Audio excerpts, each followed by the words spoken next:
Light हम लोग start करते हैं आज, क्योंकि हम लोग वे पढ़े हुए थे। तो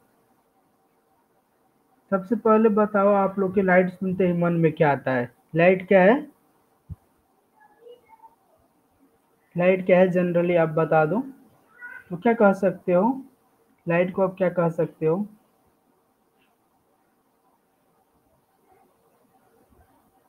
लाइट को 8th के स्टैंडर्ड में आप क्या कह सकते हो? सिंपल भाषा में, लाइट वही ना है जिससे हम लोग कोई चीज को देखने के एबल होते हैं। नहीं, कोई चीज हमें क्यों दिखती है? क्योंकि लाइट की वजह से। लाइट नहीं रहती तो कोई चीज हमें दिखाई नहीं देती। यही ना बात है। तो सिंपली लिख लो, light is a form of energy.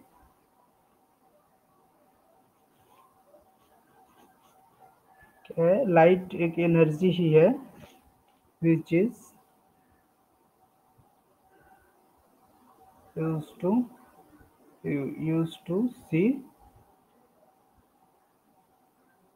any object। ठीक है, ये बात है। अब इसमें दूसरा पॉइंट क्या है इंपॉर्टेंट, बार बार पूछता है कि लाइट हैज डुअल नेचर। क्या है? Light has dual nature. Sudarshan, तो आपने सुना हुआ है ना कि लाइट हैज डुअल नेचर? ये वाला सेंटेंस सुने हो कि नहीं?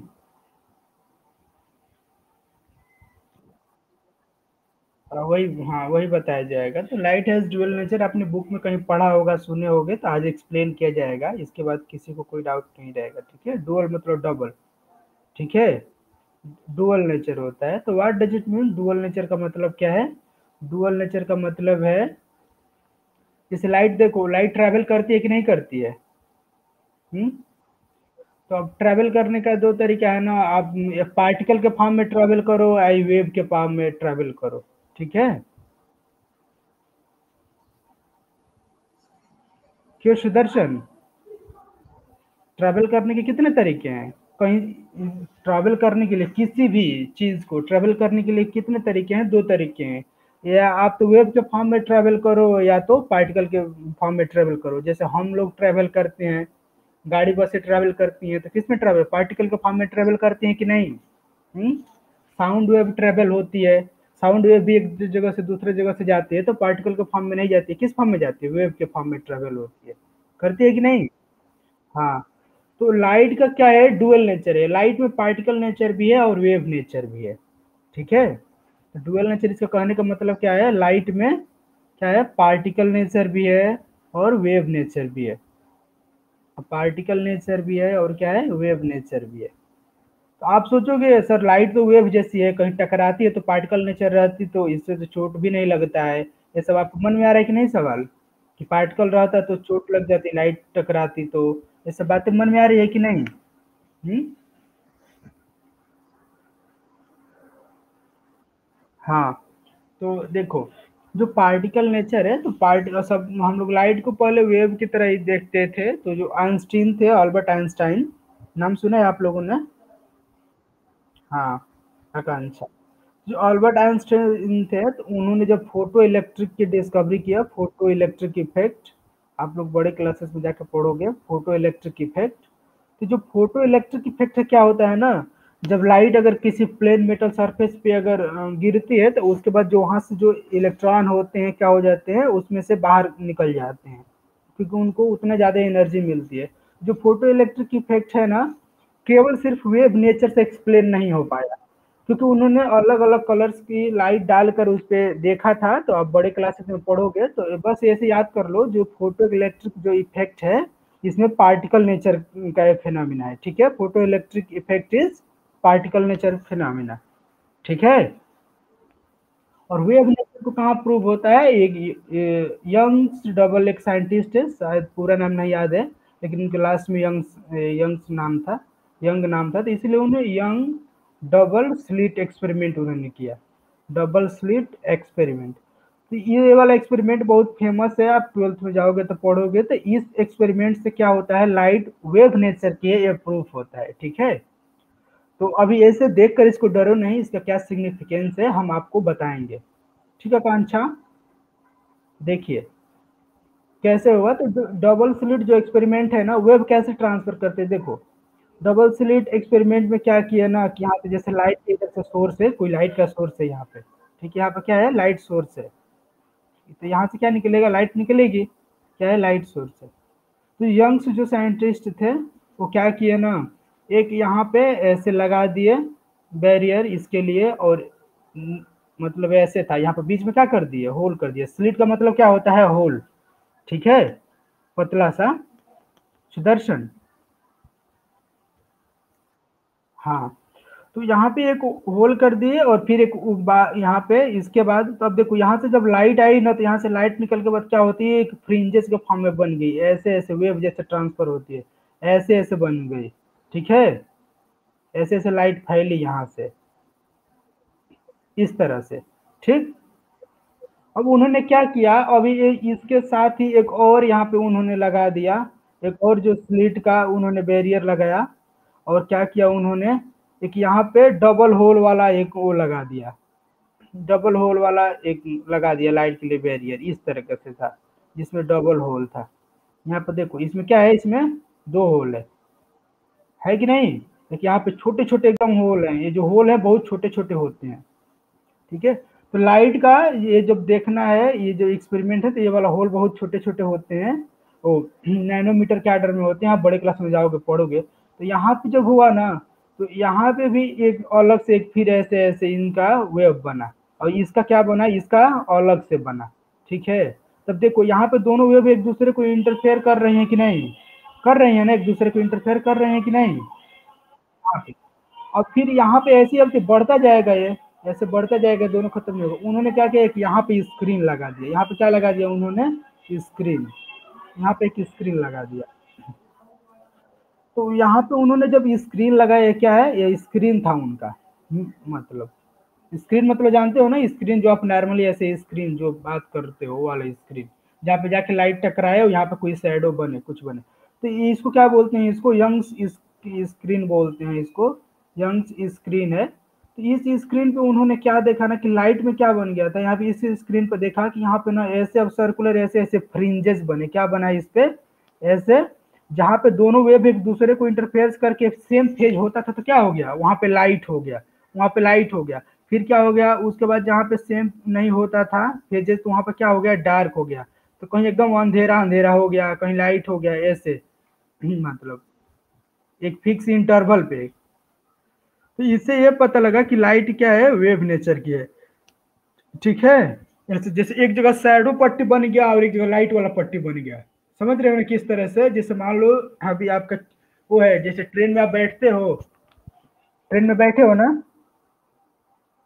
तो ट्रेन का जो खिड़की होता है, विंडो होती है, तो उसमें ऐसे नहीं पतला सा रहता है, ऐसे उठाने के लिए जैसे कूलर जैसा रहता है कि नहीं। उसमें से लाइट आती है तो क्या बनता है, जैसे उसका कहीं शैडो बनता है तो क्या होता है, ऐसे लाइनिंग में लाइट बन जाएगा, फिर यहाँ पे नहीं रहेगा, फिर ऐसे लाइनिंग में लाइट बन जाएगा, ऐसे हो जाएगा ना, बीच में डार्क, फिर light, dark light, dark light, ऐसे होता है कि नहीं। हाँ, तो उसी तरह यहाँ बना, तो इससे क्या शो हो गया कि लाइट ये वाला जो है कि जो इंटरफेरेंस जो है, interference is phenomena of wave, ठीक है। इंटरफेरेंस जो है किसका फेनोमेना है, interference is a wave phenomena. तो देखो ये क्या है, वेव फिनोमिना है, जैसे साउंड वेव का इंटरफेरेंस होता है ना, साउंड वेव का इंटरफेरेंस होता है कि नहीं। साउंड जैसे एक साउंड वेव है, इसके साथ कोई और दूसरा बोला, तो कहीं कहीं मिक्स हो जाता है ना, कभी कभी साउंड मतलब कभी तेज हो जाएगा, धीमे हो जाएगा। दो माइक लगा दो, अलग अलग जैसे फेज पे रहेंगे, और तो ऐसे भी कभी कभी जब दोनों सेम इंटरफेरेंस में जाते हैं तो क्या हो जाता है, सेम हो जाएगा कि नहीं। देखो एक छोटा सा एग्जांपल बता रहे हैं आपको। अब बड़े क्लासेस में पढ़ोगे ये सब चीजें, तो हम लोग को इतना ज्यादा नहीं पढ़ना है, हम लोग को तो मिरर ये सब पढ़ना है, तो आप लोग को इतना पता चल गया ना कि डुअल नेचर का मतलब क्या होता है। हम्म सुदर्शन, हाँ, आकांक्षा, डुअल नेचर के कहने का मतलब क्या है कि लाइट के पास दोनों फिनोमिना होती है, वेव नेचर और पार्टिकल नेचर भी, ठीक है, यही डुअल नेचर का मतलब है। तो अब लाइट के बारे में हम लोग पढ़ेंगे, तो लाइट देखो, तो लाइट के बारे में मैंने पिछले डिस्कस किया हुआ, तो बताया हुआ था, एक और इंट्रिंसिक जो बातें हैं लाइट के बारे में आप जान लो। तो लाइट का कैसे है पार्टिकल नेचर में क्या है बोला गया है ना कि लाइट किस चीज से मिलकर बनी हुई है, light light made up of photon, ठीक है, मेड अप ऑफ फोटॉन्स। तो फोटॉन्स क्या है, फोटॉन्स इसमें क्या करते हैं ना, क्वांटा, क्वांटा इसको पहले बोला जाता था, अभी भी बोला जाता है, क्वांटम फिजिक्स आप बाद में पढ़ोगे, तो इसको क्या बोलते हैं, इसको क्वांटा बोलते हैं। तो इसमें क्या होता है ना कि ये पार्टिकल नेचर ही है, क्योंकि अब देखो ऐसे लाइट है ना, लाइट रेज है, ऐसे देखो ऐसे लाइट रेज है, ठीक है, लाइट रेज है, तो इसमें क्या है, इसमें ना फोटॉन्स हैं, क्या है, छोटे छोटे फोटॉन्स हैं, ठीक है। लाइट किस चीज से मिला होता है, एकदम कंटिन्यूअस नहीं है, क्या है, छोटे छोटे फोटॉन्स हैं। तो आप कहीं लाइट जलाते हो ना, तो क्या होता है, फोटॉन्स बहुत स्पीड में ट्रेवल करते हैं। उन स्पीड, जो फोटॉन्स की जो स्पीड होती है कितना होती है आप बताओ, 3 × 10⁸ होती है ना, 8 मीटर पर सेकेंड। तो यही क्या है, स्पीड ऑफ लाइट है, स्पीड ऑफ लाइट है, ठीक है, तो स्पीड ऑफ लाइट है ये। तो अभी बाद में आप पढ़ोगे कि डुअल नेचर क्या है, इन फोटोन नेचर का मतलब क्या है। तो देखो कोई पार्टिकल है ना, अगर किसी को भी अगर 3 × 10⁸ की स्पीड से अगर आप वो अगर ट्रैवल करेगा, तो उसका जो मास जो डिफेक्ट होगा ना, मास पूरा कम हो जाएगा, वो क्या हो जाएगा, फोटोन के फॉर्म में आ जाएगा, ठीक है। हम्म, मास डिफेक्ट होता है। जैसे आपने पढ़ा है ना, E = mc², ये वाला बस देख लो, पढ़ना नहीं, E = mc², ठीक है। यहाँ पे क्या है, यहाँ पे सी क्या है, स्पीड ऑफ लाइट है। तब देखो अगर आप स्पीड बढ़ाते हो ना, स्पीड ऑफ लाइट ही नहीं है, किसी भी चीज मटेरियल का स्पीड है, यहाँ पे अगर स्पीड बढ़ाते हो ना, तो यहाँ पे क्या है, मास कम हो जाएगा, ठीक है। बाद में पढ़ोगे डी ब्रॉगली वेवलेंथ जो है वो सब पढ़ोगे, फिर E = mc² पढ़ोगे, ये तो ये वाला फार्मूला है। तो देखो जो आइंस्टीन, ये वाला फार्मूला अल्बर्ट आइंस्टीन दिए हुए हैं, आइंस्टाइन दिए हुए हैं, ठीक है, आइंस्टाइन दिए हुए हैं। तो इनको लेकिन नोबेल प्राइज इनको ना, इस सभी लोग को पता है कि इस पे मिला हुआ है, थ्योरी ऑफ रिलेटिविटी का फार्मूला है, लेकिन नोबेल प्राइज उनको इस पे नहीं मिला हुआ है। नोबेल प्राइज उनको किस पे मिला हुआ है, ये फोटो इलेक्ट्रिक इफेक्ट के लिए उनको नोबेल प्राइज मिला है, इसके लिए, फोटो इलेक्ट्रिक इफेक्ट की डिस्कवरी करने के लिए 1905 में, ठीक है। 1905 में उन्होंने फोटो इलेक्ट्रिक इफेक्ट का डिस्कवरी किया, तो क्या हो गया, उनको नोबेल प्राइज मिला। हालांकि जो ये वाला जो है, जो आइंस्टीन का जो रिलेटिविटी का जो थ्योरी है, सापेक्षता का जो सिद्धांत है, उसके लिए काफी मतलब अच्छा ये थ्योरी है और काफी फेमस थ्योरी है, लेकिन इसके लिए इनको नोबेल प्राइज नहीं मिला है, ठीक है। इनको नोबेल प्राइज जो मिला हुआ है, फोटो इलेक्ट्रिक इफेक्ट में मिला हुआ है। तो लाइट में क्या होता है ना, light constitute of energy particles called photons, ठीक है। तो पूरा लाइट में क्या होता है, ऐसे फोटॉन्स रहते हैं, छोटे छोटे फोटॉन्स रहते हैं। तो लाइट को हमेशा ना, जितना लाइट का एनर्जी होगा ना, फोटान के मल्टीप्लीकेशन में होगा। जैसे देखो एक सिंपल एक बात बता रहे हैं, जैसे एक फोटान के पास कुछ एनर्जी होगा ना, अलग अलग, इस फोटान के पास कुछ एनर्जी होगा, तो सेम लाइट है तो सेम एनर्जी होगा। तो अब देखो मान लो 100 फोटॉन्स हैं, ठीक है सुदर्शन, 100 फोटॉन्स हैं, और जैसे मैं बता दूं कि एक फोटोन का एनर्जी है 10⁻⁻10 जूल है, एक फोटोन की एनर्जी 10⁻⁻10 जूल। तो पूरा इसमें पूरा जो इसके एनर्जी कितना हो गया, एक फोटोन की एनर्जी है 10⁻⁻10 जूल, और मान लो 100 फोटोन्स हैं, कितना एनर्जी हो जाएगा, 10⁻⁸ जूल एनर्जी हो जाएगा कि नहीं। जितने भी लाइट हों, जितना भी लाइट का जो एनर्जी का जो फॉर्म होगा, तो इसमें क्या होता है, E = H न्यू, ठीक है। तो यहाँ पे ई क्या है, ई क्या है, यहाँ पे आकांक्षा एनर्जी है, ठीक है, एनर्जी, एनर्जी का यूनिट क्या होता है, यूनिट क्या होता है, एनर्जी का यूनिट बताओ, जूल, है ना, मैंने एनर्जी का यूनिट जूल होता है। यहाँ पे एच क्या है, ये क्या है, एच क्या है, कांस्टेंट है, इसको क्या बोलते हैं, इसको प्लैंक कांस्टेंट बोलते हैं, क्या बोलते हैं, प्लैंक कांस्टेंट, ये प्लैंक कांस्टेंट है। इसका वैल्यू फिक्स होता है, कितना होता है, 6.63 × 10⁻⁻34 जूल सेकेंड, ठीक है। और यहाँ पे क्या है, न्यू क्या है, ये क्या है, न्यू क्या है, फ्रीक्वेंसी है सुदर्शन, ये क्या है, न्यू फ्रीक्वेंसी है। तो लाइट की फ्रीक्वेंसी है। तो जैसे आप कोई पूछेगा, ऐसे आप एक क्वेश्चन देख लो, एक आप क्वेश्चन देख लो यहाँ पे कि हाँ, find the energy energy of A light having having frequency having frequency 10 to the power 10 10 Armstrong, Armstrong, ठीक है, एक और में स्ट्रॉन्ग में क्या होता है, नहीं फ्रीक्वेंसी का तो यूनिट हर्ट्ज होगा ना, हर्ट्ज है। तो यहाँ पे क्या कर सकते हैं, फ्रीक्वेंसी इसको कुछ भी दे दो, 10 टू द पावर हर्ट्ज है, मान लीजिए फ्रीक्वेंसी है, यही है। तो अब बताओ कितना होगा इसका energy.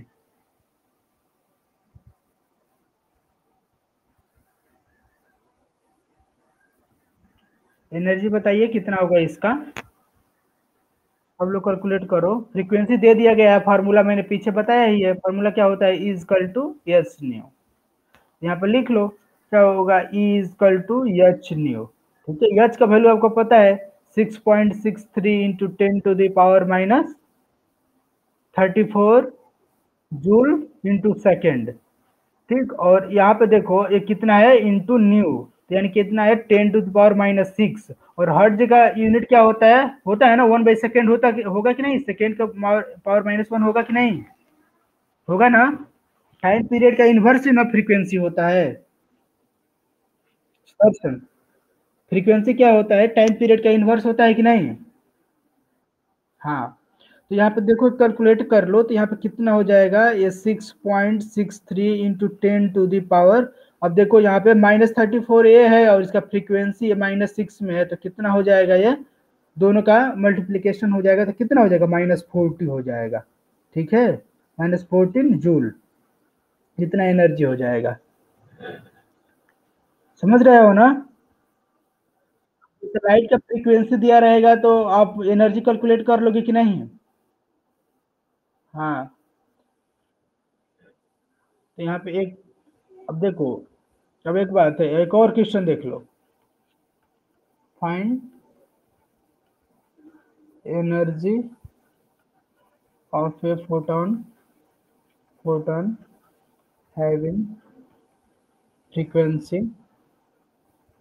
Having frequency 10 to the power 8 hertz. चलिए बताओ।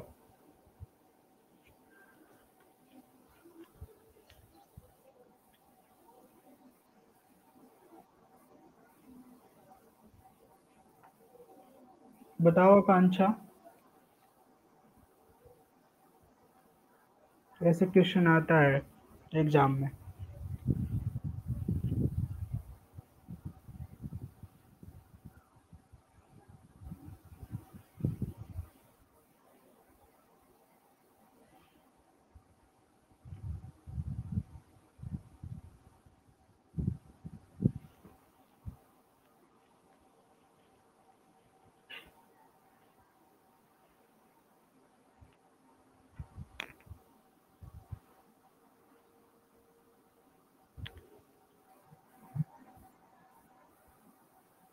सुदर्शन,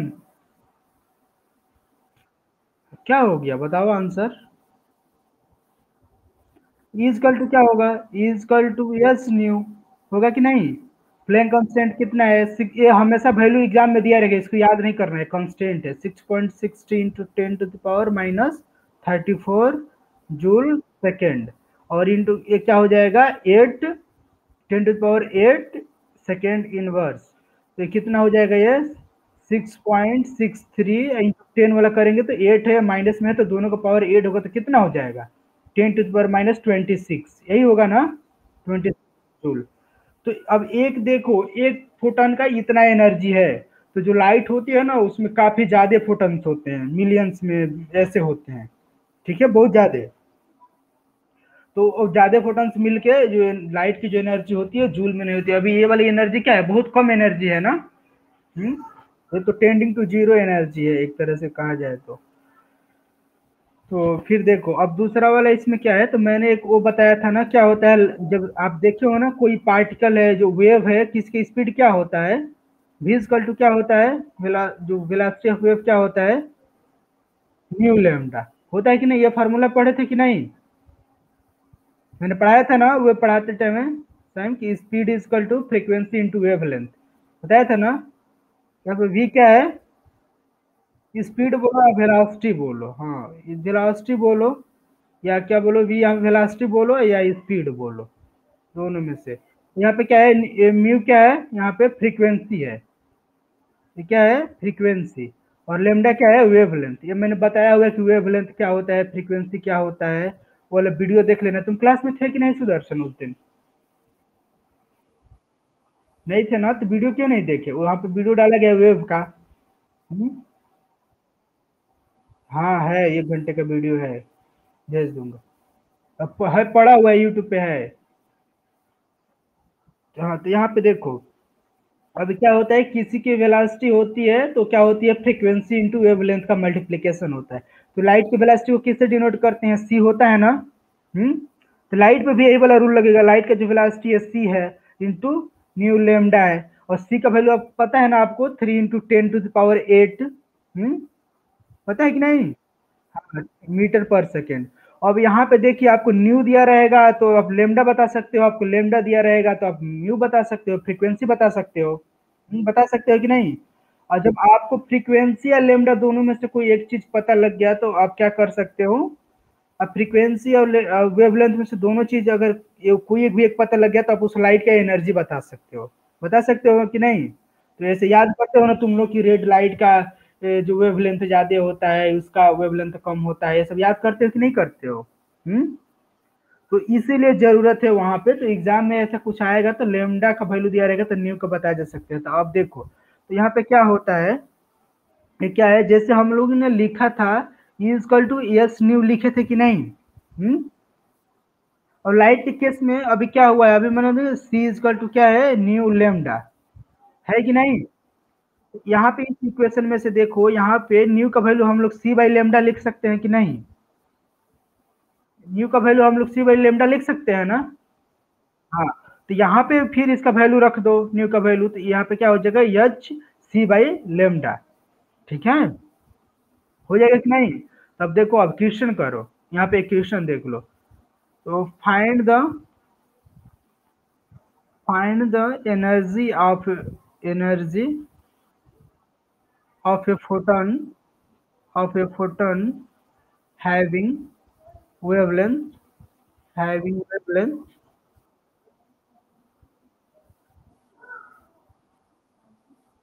1 × 10⁻⁻10 मीटर। इस तरह से मान लो दिया गया है, 2 × 10⁻10 मीटर है, ठीक है। इसी तरह दिया गया है, चलो बताओ।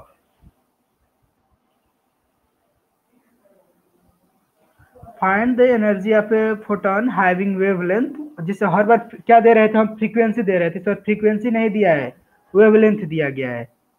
ठीक है, समझ रहे हो ना सुदर्शन? तो अब क्या बताना है, एनर्जी बताना है, सब लोग बताइए एनर्जी कितना होगा। चलो, नहीं समझ में आ रहा है आपको ना?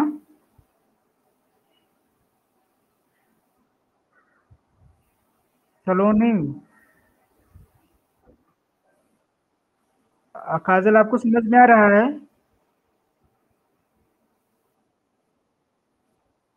हाँ, तो सबको समझ में आना चाहिए, क्योंकि दो ही तो फार्मूला है, क्या दिया रहेगा, दो ही फार्मूला है, वेवलेंथ दिया गया रहेगा या क्या दिया रहेगा, फ्रीक्वेंसी दिया गया रहेगा, तो आपको एनर्जी बताना है। तो बताओ सुदर्शन। अभी मैंने क्या लिखवाया देखो, थोड़ा सा दिमाग लगाओ, मैंने दो फार्मूला, तुम लोग की एनर्जी का कितना फार्मूला पता है? दो फार्मूला, एक क्या है, एगो E = H न्यू, ये वाला पता है कि नहीं? हम्म। एक ये फार्मूला है एनर्जी का, एक दूसरे फॉर्म में इसका क्या है, E = Hc/लेमडा। दो ही ना फार्मूला याद करना है। इसको तो याद भी नहीं करना है, क्योंकि ये तो इससे भी आया है, क्योंकि आप लोग C क्या होता है, म्यू लेमडा होता है। तो यहाँ पे न्यू का वैल्यू आप क्या रख दिए हो, यहाँ पे कर दिए हो, तो यहाँ पे न्यू का वैल्यू कितना आ गया है, C/लेमडा, आया है कि नहीं? और यहाँ पे ये वाला वैल्यू रख दिया गया है, म्यू म्यू का वैल्यू, तो E = Hc/लेमडा आ गया है। सुदर्शन, समझ रहे हो ना? तो आंसर बताओ, यहाँ पे वेवलेंथ दिया गया था, यही ना फार्मूला है, प्लैंक कांस्टेंट का वैल्यू सबको पता है ना, तो क्या हो जाएगा, E = Hc/लेमडा। तो दोनों का तो वैल्यू तुमको पता ही है, एच का वैल्यू कितना होता है, प्लैंक कांस्टेंट है 6.63 × 10⁻, बोलो जी सलोनी, -34 होता है कि नहीं? और सी क्या है, स्पीड ऑफ लाइट है, तो स्पीड ऑफ लाइट भी अब तुम लोग को बताना पड़ेगा, 3 × 10⁻ क्या होता है, 8 होता है कि नहीं? अब लैम्डा का वैल्यू यहाँ पे दिया गया है 2 × 10⁻⁻10 दिया गया है। अब बता दो ये ओवरऑल कैलकुलेट करके बताओ कितना हो जाएगा। ओवरऑल कैलकुलेट करके बताओ। तो देखो पहले इसका कर लेते हैं 6.63 और यहाँ पे क्या कर लेते हैं ये 1.5 हो जाएगा, ये 3 है और ये 2 है, तो 10 वाला है सारा फैक्टर से एक साथ, तो कितना हो जाएगा -26 हो जाएगा, -10 है तो माइनस कितना हो जाएगा 16 होगा कि नहीं, होगा ना। क्या होता है देखो 10 का पावर सबका हिसाब करो, मल्टीप्लीकेशन में 10 टू पावर इसका हिसाब कर लो, 10⁻³ इंटू 10⁻8 बाई 10⁻−10, ये तीन चीज है। तो मल्टीप्लीकेशन होता है सेम बेस रहता है तो पावर जुड़ जाता है, डिवीजन हो जाता है तो क्या हो जाता है घट जाता है, होता है ना सलोनी। तो 10⁻⁻34 क्या हो जाएगा, ये 8 हो जाएगा यहाँ पे, 8 वाला मल्टीप्लिकेशन में तो 8 हो जाएगा और ये वाला क्या हो जाएगा माइनस हो जाएगा, तो माइनस होगा, माइनस में तो 10 है ये, तो माइनस माइनस मिलके क्या हो जाएगा प्लस हो जाएगा, तो पूरा 18 हो जाएगा 34 है तो कितना हो जाएगा यहाँ पर 16 माइनस में बचेगा कि नहीं। सुदर्शन समझ रहे हो कि नहीं सब लोग बताओ। तुम लोग को क्या नहीं। हाँ काजल आपको समझ में आ रहा है।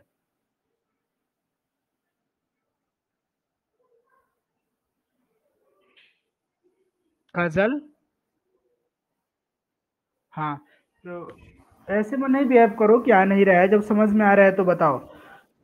तो यहाँ पे देखो सिर्फ दो फार्मूला है, क्या आपको दिया रहेगा देखो बता दे रहे हैं, सिंपली क्या दिया रहेगा, कभी कभी क्या दिया रहेगा वेवलेंथ दिया रहेगा, वेवलेंथ दिया रहेगा, वेवलेंथ दिया रहेगा तो या फ्रीक्वेंसी दिया रहेगा, दो ही चीज करना है। और दो चीज आप लोग को पता है, क्या पता है, एक स्पीड ऑफ लाइट सी का वैल्यू पता है, स्पीड ऑफ लाइट पता है ना सबको, 3 × 10⁻8 मीटर पर सेकेंड, ये कांस्टेंट है कभी नहीं बदलेगा है, समझ रहे हो ना, ये कांस्टेंट है। यच का वैल्यू आपको प्लैंक कांस्टेंट का वैल्यू एग्जाम का जब सवाल आएगा तो उसमें लिखा रहेगा, एक्स का वैल्यू क्या होता है 6.63 × 10⁻⁻34 होता है जूल इंटू सेकेंड। ये भी क्या है, ये भी वैल्यू फिक्स है, कभी नहीं बदलेगा। तो आप लोगों को क्या वेवलेंथ दिया रहेगा, फ्रीक्वेंसी दिया रहेगा, तो आपको तीन को रिलेशन पता है, वो कितने कितने फार्मूले पता है, ये वाला फार्मूला पता है, सी इज इक्वल टू क्या होता है, वेलोसिटी इज इक्वल टू क्या होता है, स्पीड इंटू क्या होता है म्यू इंटू लेमडा, होता है कि नहीं। और फिर देखो ई इज इक्वल टू क्या होता है एच म्यू, और म्यू को आप लेमडा के टर्म में लिखना चाहोगे तो म्यू को क्या लिखा जा सकता है सी बाई लेमडा, हो जाएगा कि नहीं। एच म्यू की जगह पे क्या लिख दूं, यहाँ से देख लो म्यू की जगह पे क्या हो जाएगा, इसको लेमडा को जब डिवाइड कर दोगे तो सी बाई लेमडा, होगा कि नहीं। यही तीन फार्मूला है, इसी से आप लोगों को काम चला लेना है, इसी से आप लोग का हो जाएगा, समझ गया ना। चलो, तो अब ये वाला लाइट का जनरल हो गया, अब लोग क्या पढ़ेंगे, लाइट में जो फिनोमिना होता है रिफ्लेक्शन और रिफ्रैक्शन वाला है, वो क्या है लाइट का है। ठीक है, तो आप बताओ ना कि जो रिफ्लेक्शन और रिफ्रैक्शन है किसकी फिनोमिना है ये, जो रिफ्लेक्शन होता है किसका फिनोमिना है, जो लाइट का जो रिफ्लेक्शन और ये होता है ना किसका है, तो पार्टिकल नेचर को भी शो करता है, वेव का भी रिफ्लेक्शन होता है वो भी बताऊंगा ही, लेकिन जो लाइट का है किसका है पार्टिकल नेचर का फिनोमिना ये यहाँ पे है, और लाइट का वेव नेचर ऑफ लाइट है। एक और नोट यहाँ पे लिख लो, मैं ये कराने से पहले एक और चीज यहाँ पे लिखवा दे रहा हूँ। तो लाइट इज क्या है वेव नेचर ऑफ लाइट, जो वेव नेचर ऑफ लाइट में क्या है, वेव नेचर ऑफ लाइट में एक छोटा सा नोट लिख लो।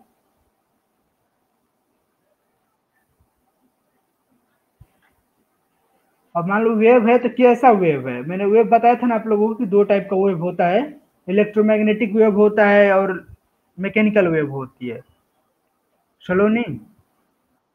तो लाइट कैसी वेव है, इलेक्ट्रोमैग्नेटिक वेव है, मैंने बताया था ना कि जिसको ट्रैवल करने के लिए किसी मीडियम की जरूरत नहीं होगी तो क्या होगा इलेक्ट्रोमैग्नेटिक वेव होगा, होगा कि नहीं। हाँ तो यहाँ पे एक नोट लिख सको, light is electromagnetic wave, light is light is an electromagnetic wave, electromagnetic wave, magnetic wave and hence it doesn't require doesn't require any medium for its propagation propagation. तो मैंने इसको ट्रैवल करने के लिए किसी भी मीडियम की जरूरत नहीं है। क्यों किसी मीडियम की जरूरत नहीं है? क्योंकि एक ऐसी है इलेक्ट्रोमैग्नेटिक वेव है। ठीक है। हाँ। और जो क्या है, हाँ।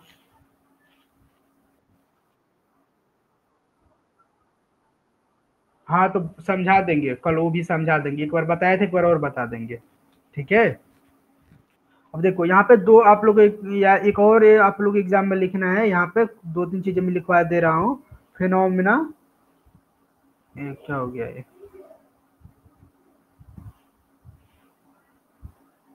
Phenomenon based on wave wave. अब लाइट क्या है, तो लाइट का वेव का भी नेचर, है, पार्टिकल का भी नेचर है, तो कुछ वेव वाला प्रॉपर्टीज और फिनोमिना शो करेगी कि नहीं? करेगी ना। पार्टिकल वाली प्रॉपर्टी शो करेगी। तो जो वेव का जो क्राइटेरिया, जो फिनोमिना है लाइट का, उसमें क्या क्या होता है? डिफ्रेक्शन नाम सुने हो? डिफ्रेक्शन नाम सुने हो कि नहीं? डिफ्रेक्शन, तो जो डिफ्रेक्शन होता है ना, वेव नेचर है। फिर यहाँ पे जो क्या होता है आपका, इंटरफेरेंस। इंटरफेरेंस क्या होता है?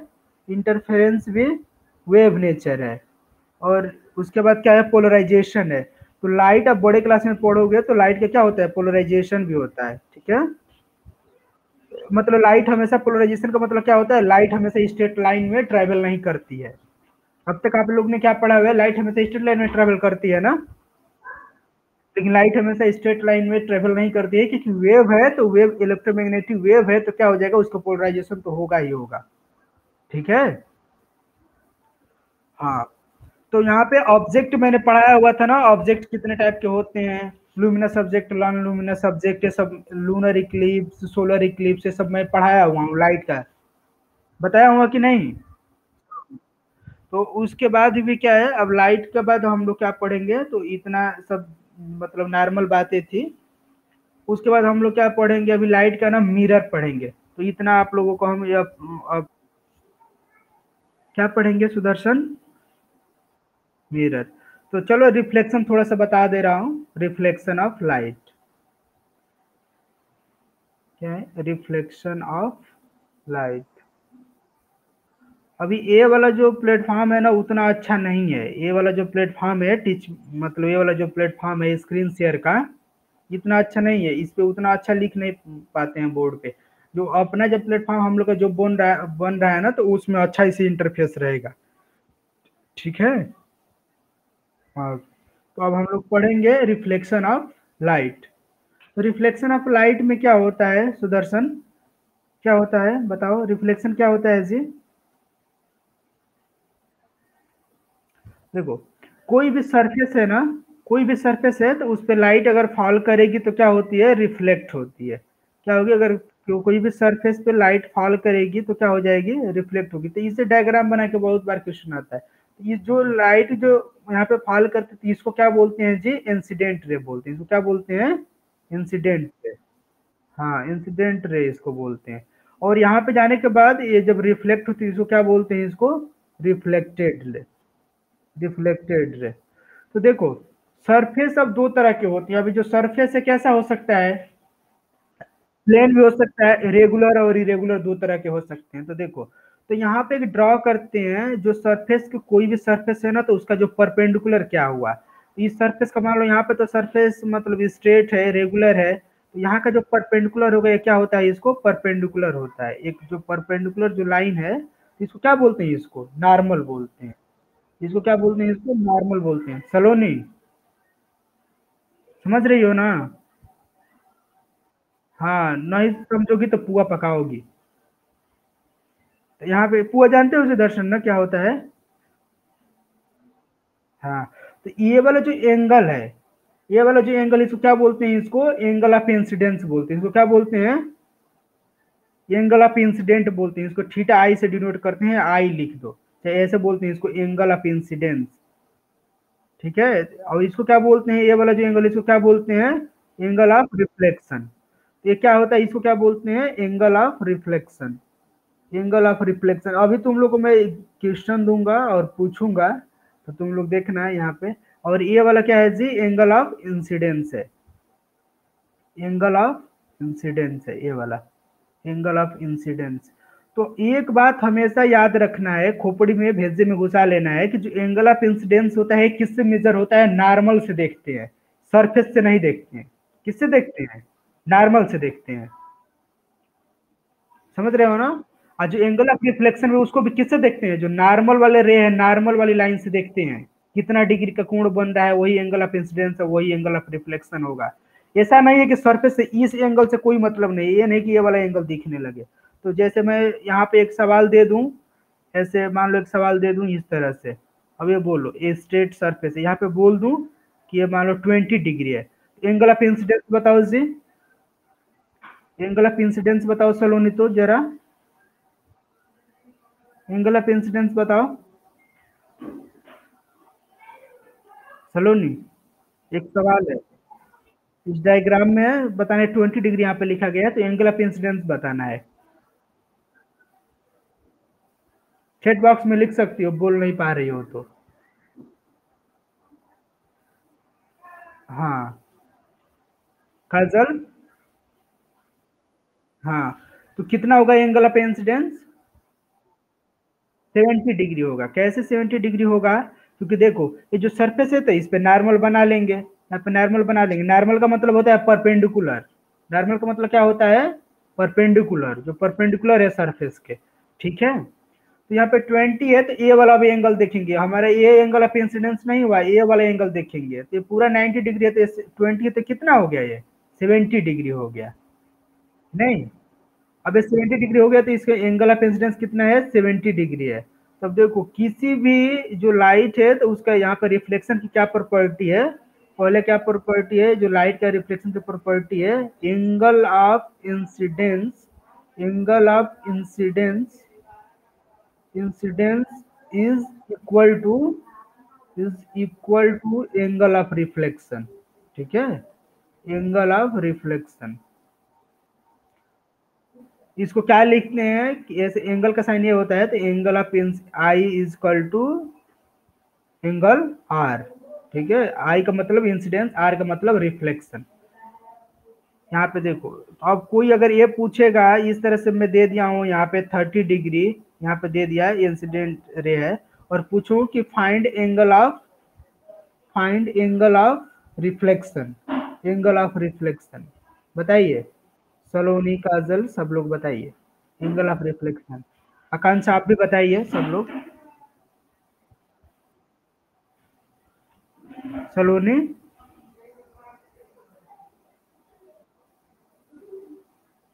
सलोनी, आकांक्षा, कितना होगा,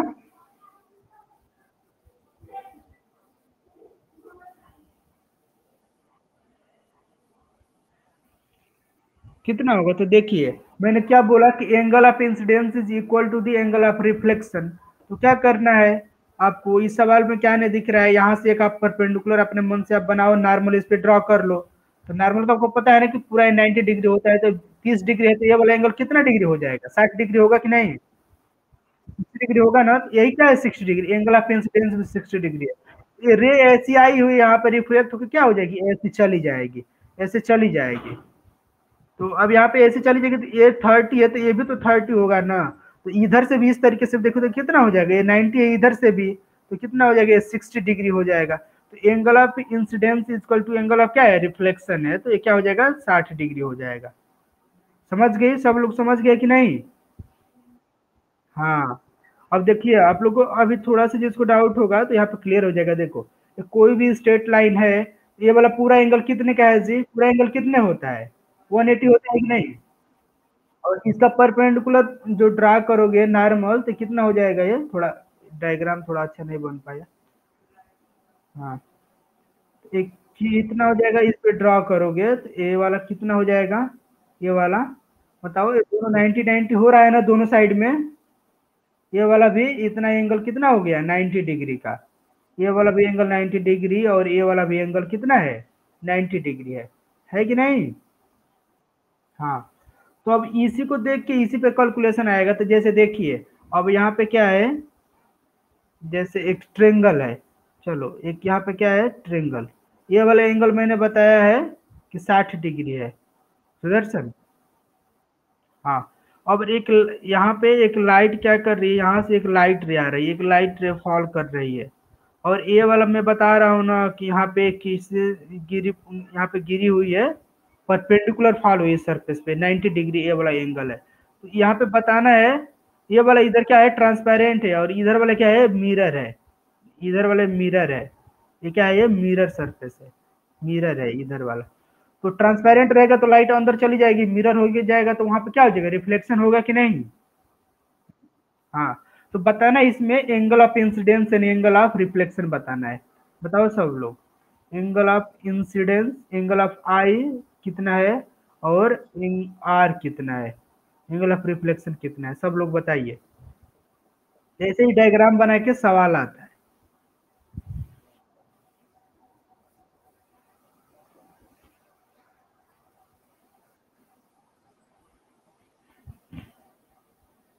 सलोनी,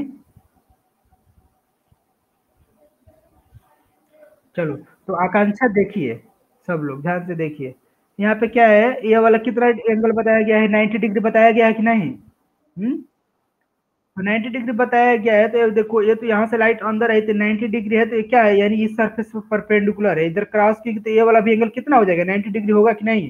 ये पूरा वाला एंगल कितना है, 180 है ना, ये पूरा वाला एंगल 180 है, इधर 90 है, तो ये वाला कितना है अंदर वाला, यहाँ पे 90 है कि नहीं, 90 है। अब यहाँ पे क्या बन गया है, अब यहाँ पे एक ट्रेंगल बन गया है, यहाँ पे क्या बन गया है, एक ट्रेंगल बना हुआ कि नहीं। अब ट्रेंगल के तीनों एंगल्स का सम कितना होता है, 180, तो 90 है और ये 60 है, तो ये वाला कितना हो जाएगा, 30 हो जाएगा। हाँ, और जब ये वाला 30 हो गया तो अब कर लोगे ना, इस लाइन पे क्या कर लो, यहाँ पे इंसिडेंस हुआ है तो मान लो रिफ्लेक्ट होके अब इधर में लाइट जाएगी, रिफ्लेक्ट होके ऐसे ना जाएगी, ऐसे आई हुई है तो। तब ये वाला 30 है तो यहाँ पे अब नॉर्मल ड्रॉ करो, यहाँ पे नॉर्मल ड्रॉ करोगे तो ये 30 है, तो ये वाला नॉर्मल से एंगल कितना बन जाएगा, 60 होगा कि नहीं, होगा ना।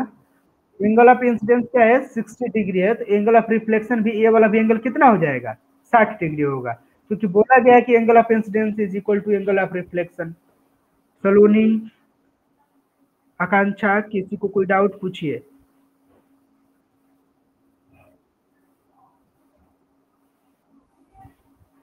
आकांक्षा, डाउट है आपको, थोड़ा भी डाउट है तो पूछ लीजिए, बताएंगे, समझ में आ रहा है ना।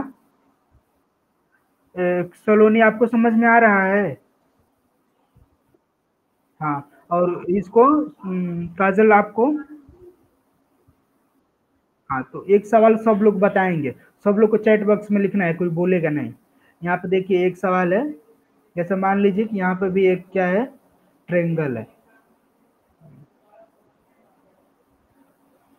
तो बोल देंगे यहाँ पे 60 डिग्री है, और इधर मिरर लगाया गया है, नीचे वाला साइड ट्रेंगल का ना, इधर मिरर लगाया गया है इस तरह से, बाकी ये सब क्या है, ये दोनों सरफेस ट्रांसपेरेंट है, क्या है, ट्रांसपेरेंट है, ये भी ट्रांसपेरेंट है, और ये भी क्या है, ट्रांसपेरेंट है, ये वाला भी। और क्या हुआ ना कि यहाँ से एक लाइट यहाँ पे क्या कर रही है, यहाँ से एक लाइट रे फॉल कर रही है, यहाँ पे लाइट रे ऐसे आ रही है, इंसिडेंट रे यहाँ पे फॉल करके, यहाँ पे क्या हुई, लाइट रे आई है, यहाँ पे अंदर चल गई, ट्रांसपेरेंट है। अब आपको ये बताना है क्या है, इस वाले जो सरफेस क्या है ना, इसके पैरेलल आप कह सकते हो, और ये वाला है 30 डिग्री है, ये वाला 30 डिग्री, एक बात बता दी, चलिए 30 डिग्री है, और ये वाला भी, अब ये वाला तो एंगल आप लोग कर ही लोगे, कितना हो गया, इसके पैरेलल है, इसके क्या है, ये दोनों पैरेलल है, कैसे फॉल हुई, इस सरफेस के पैरेलली फॉल हुई है ये लाइट, पैरेलल फॉल हुई है इसके। तो बताना है ना कि इसमें एंगल ऑफ इंसिडेंस और एंगल ऑफ रिफ्लेक्शन कितना है, एंगल ऑफ इंसिडेंस और एंगल ऑफ रिफ्लेक्शन बताना है।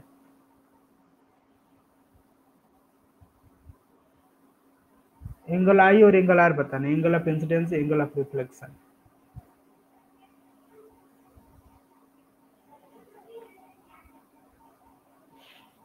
सुदर्शन, बताओ।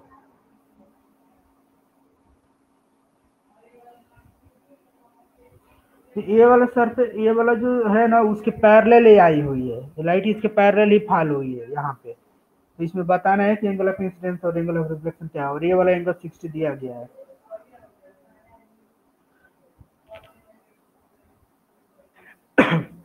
बहुत जल्दी डर जाते हो तुम लोगों को, सबसे खास बात क्या है, बहुत जल्दी डर जाते हो। देखो केवल इतना डायग्राम देखो, केवल इतना फोटो देखो कि हाँ देख लो 30 डिग्री होगा ना। ये वाला देखो, ये वाला देखो सब लोग, ये सिर्फ इतना डायग्राम देखो, इतना दूर क्या है, ट्रेपेजियम है कि नहीं, इतना दूर ट्रेपेजियम है कि नहीं जी।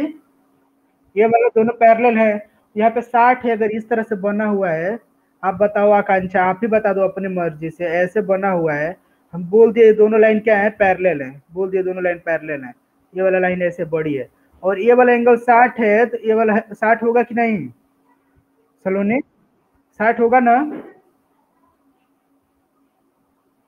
ये दोनों पैरेलल हैं तो सलोनी। हाँ, तो अब बताओ, देखो ये 60 हो गया तो ये वाला कितना हो जाएगा, ये वाला 60 हो जाएगा ना। और उससे क्या मतलब है, यहाँ पे नॉर्मल ड्रॉ कर लो, यहाँ पे नॉर्मल ड्रॉ कर लो, यहाँ से नॉर्मल जब ड्रॉ करोगे तो ये 60 है तो क्या हो जाएगा, ये वाला 30 हो जाएगा। एंगल ऑफ इंसिडेंस कितना आ गया, 30, और फिर एंगल ऑफ रिफ्लेक्शन तो कितना हो जाएगा, 30 होगा कि नहीं, होगा ना। हाँ,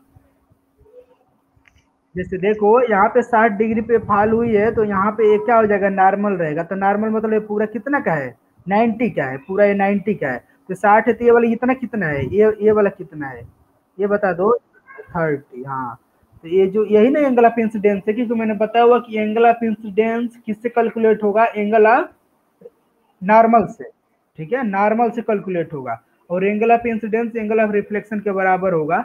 अब इसमें देखो खास इसमें क्या एक प्रॉपर्टी है जो आप लोगों को थोड़ा अजूबा लगेगा, लेकिन मैं एक्सप्लेन करूंगा। देखिए, तो क्या है ना कि एंगल ऑफ इन मतलब लाइट होगा, लाइट के केस में ऑलवेज क्या हो जाएगा, ऑलवेज क्या होगा, यहाँ पे नोट में आप लिख सकते हो, नोट में क्या लिख सकते हो, angle of incidence, incidence is equal to angle of reflection, reflection irrespective of the irrespective of irrespective of the type of surface, of the type of surface। तो आप द टाइप मतलब सरफेस कैसा भी हो, अब इसका टाइप ऑफ द सरफेस का क्या मतलब है, आप लोग को मैं बताता हूँ टाइप ऑफ सरफेस का क्या मतलब है। दो टाइप का सरफेस हो सकता है, टाइप ऑफ सरफेस का क्या मतलब है, दो टाइप के टाइप ऑफ सरफेस हो सकते हैं, क्या हो सकता है, पहला एक रेगुलर सरफेस हो सकता है, रेगुलर सरफेस, जो प्लेन सरफेस, जो क्या बोलते हैं इसको, प्लेन सरफेस, इसको दूसरा नाम क्या है, प्लेन सरफेस, प्लेन सरफेस। और दूसरा क्या हो सकता है, एक सुदर्शन, इरेगुलर सरफेस हो सकता है, इरेगुलर सरफेस। इसका मतलब क्या होता है, रफ सरफेस, इसका मतलब क्या होता है, रफ सरफेस, उबड़ खाबड़ कुछ भी, रफ सरफेस। तो आप बताओ सलोनी, जैसे घर में मान लो टाइल्स लगा हुआ है, एकदम चिकना है, प्लास्टर हुआ है नीचे, तो रेगुलर सरफेस है कि इरेगुलर सरफेस है, कैसा सरफेस है, रेगुलर है कि इरेगुलर सरफेस है, टाइल्स लगा हुआ है तो कैसा, मतलब एकदम जो प्लेन मिरर है तो रेगुलर सरफेस है, प्लेन सरफेस है, प्लेन सरफेस है। अब जैसे मान लो आप माउंटेन पे हो या कहीं ऐसे खेत उत में हो, तो खेत है या कहीं ग्राउंड है, तो कैसा हो गया, इरेगुलर सरफेस है, क्योंकि ऊबड़ खाबड़ होगा ना। रेगुलर सर जो प्लेन सरफेस है कैसा होगा, एकदम स्ट्रेट होगा, ऐसा हो गया, क्या हो गया, ये प्लेन सरफेस हो गया, क्या हो गया, ये प्लेन सरफेस है, स्ट्रेट होगा। और जो इरेगुलर सरफेस है कैसा रहेगा, ऊबड़ खाबड़ रहेगा, ऐसे ऐसे रहेगा। आकांक्षा समझ रही हो ना। हाँ, जैसे मान लो खेत है, अभी कैसा है, अभी प्लाउ किया गया खेत, तो कैसा है, इरेगुलर सरफेस हो गया, ऊबड़ खाबड़ कहीं भी जमीन है तो इरेगुलर सरफेस हो गया। और फिर एक क्या, प्लेन सरफेस, एकदम चिकना, प्लेन मतलब एकदम चिकना, जैसे शीशा जितना चिकना होता है, कंप्यूटर मोबाइल का जैसे जो स्क्रीन है कैसा है वो, प्लेन सरफेस है कि नहीं।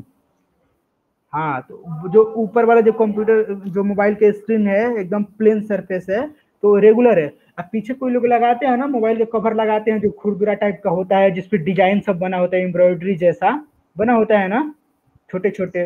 तो क्या होता है, इरेगुलर सरफेस है ना। तो अभी जो स्लीपर बनते हैं, जो चप्पल बनते हैं, कैसे सरफेस हैं, जो चप्पल का जो सरफेस है इरेगुलर सरफेस रहता है, उसमें छोटे छोटे गोटी गोटी जैसे बना रहता है ना, कोई जिस चप्पल को एकदम प्लेन तो आता नहीं है, रेयर ही कोई चप्पल प्लेन आता है, थोड़ा मोड़ा तो उसमें कुछ ना कुछ रहता है। इरेगुलर सरफेस है। तो रेगुलर और इरेगुलर सरफेस समझ गए ना।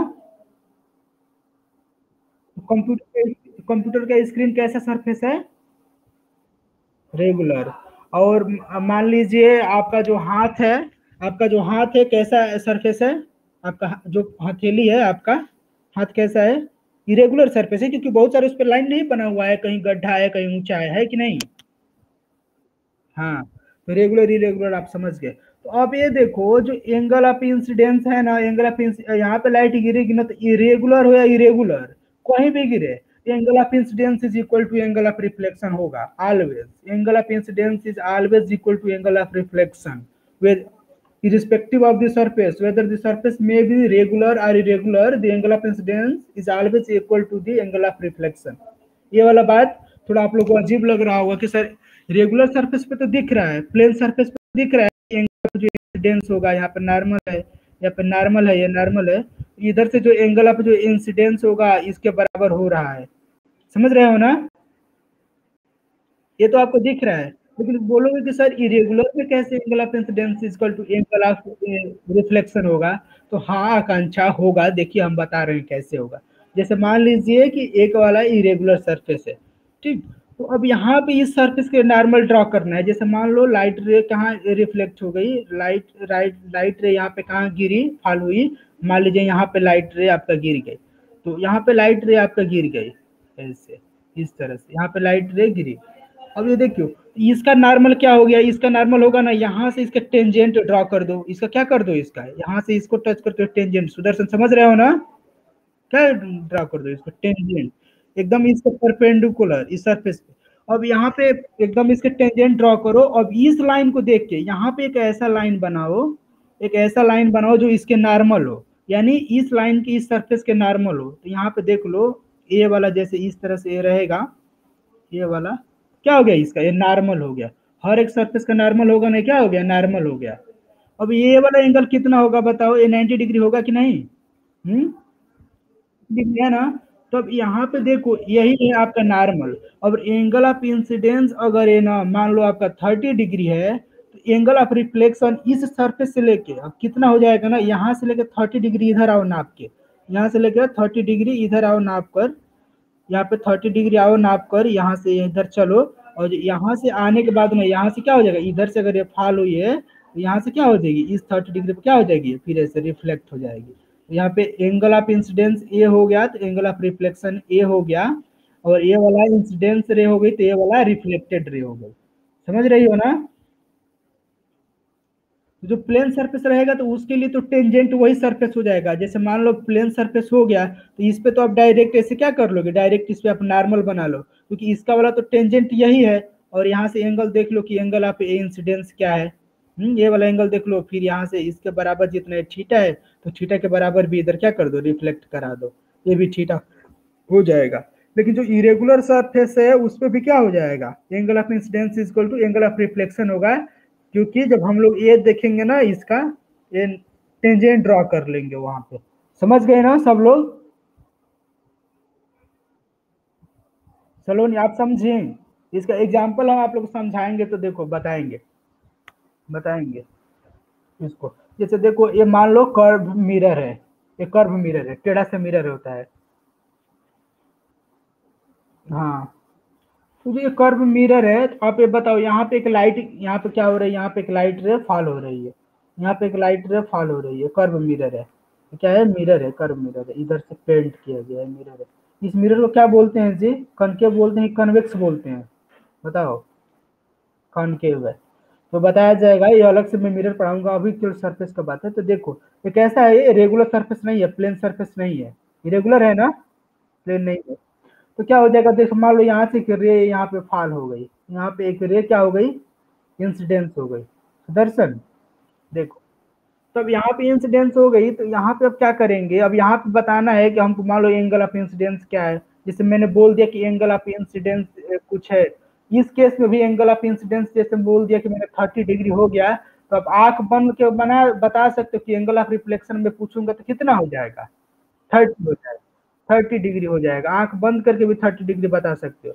अब ये कैसे होगा मैं बता रहा हूँ, इसको कैसे देखते हैं, तो उसका तरीका है। जैसे देखो, ये लाइट रिफ्लेक्ट हुई, तो अब ये वाला जो सरफेस है, तो यहाँ पे टेंजेंट एक ड्रॉ करेंगे, इसके क्या करेंगे, इसके टेंजेंट ड्रॉ करेंगे, यहाँ से क्या कर देंगे, इसके एक टेंजेंट ड्रॉ कर देंगे इस सरफेस पे, ठीक है, क्या हो गया इसके टेंजेंट।